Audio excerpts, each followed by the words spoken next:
U.S. Defense Secretary Lloyd Austin says it's, quote, unfortunate that his Chinese counterpart has declined to meet him at the Shangri-La Dialogue in Singapore this week. Mr. Austin says both countries need to communicate to prevent dangerous encounters between military aircraft. Just yesterday, Washington accused Beijing of an aggressive maneuver near an American military plane over the South China Sea. Mr. Austin says the recent, quote, provocative Chinese behavior warranted a bilateral meeting. But Beijing says Washington is entirely to blame for current difficulties in their relationship. Mr. Austin's comments come as he meets with top Japanese officials in Tokyo, where he has pledged to bolster both nations' deterrence capabilities. Michi Ishida tells us more.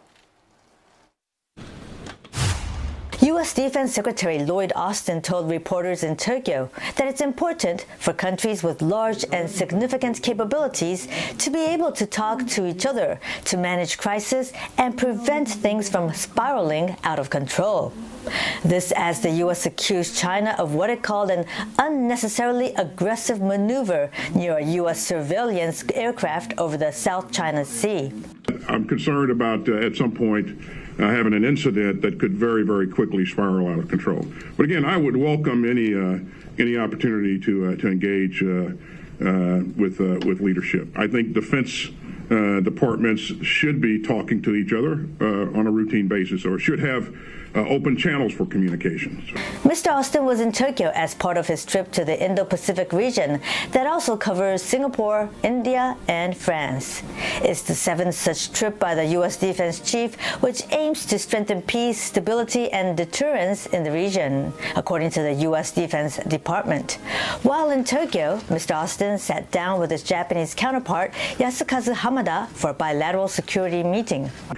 本日の会談では昨日の北朝鮮による発射のほかロシアによるウクライナ侵略中国をめぐる諸課題など日米同盟の取り巻く安全保障情勢について議論しました。その上で力による一方的な現状変更を許容しないこと、そのためにこれまで以上に日米が緊密に連携していくことを確認しました。Mr. Austin and Mr. Hamada said the allies will take unified action against North Korea following the launch, which they condemned as a violation of the United Nations resolutions that banned the country from using ballistic missile technology. But Pyongyang said condemnation of the launch by Washington and other countries is an infringement of its sovereign right to space development.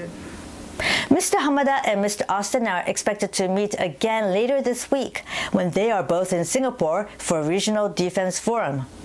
According to Japanese media, Japan is likely to expand its multilateral defense cooperation framework by holding, for the first time, a Japan, U.S., Australia, the Philippines defense meeting on the sidelines of the Shangri-La Dialogue. Michio Ishida, CNA, Tokyo.